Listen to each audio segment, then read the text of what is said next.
Hi mga kabesh! Meron na naman po tayong matututunan sa araw na ito. Ang tungkol sa unoriginal content. Ano po ba ito? Ano ba ang dapat nating gawin? Ano ba ang unoriginal content? Bakit tayo nagkakaroon ng violation sa ating mga FB Reels? Ito po yung mga paalala na baka sa mga nabanggit ko ay nagawa nyo ito, please tanggalin na po natin o i-delete. Huwag po tayong maghihinayang kailanman sa mga views. Kailangan po nating malinis at maayos ang ating mga FB Reels. Alright?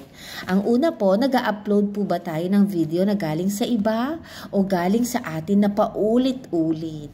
Wag na wag. So kung ako po sa inyo, i-delete nyo na ito. Ayan. Nakagawa na ba kayo ng remix na may background music? Alam ko po na nakaka-attract ang may magandang music sa ating mga reels, lalo na po sa mga short video, long video, at live. So, wag na po nating paghinayangan, mag-sacrifice na at i-delete mo na ito ngayon. Gumagamit ka ba ng video, yung boses ng iba, mga inspirational, please delete nyo na rin ito. Kasi po, hindi po ito tama. Kailangan gumamit po tayo ng sarili nating boses.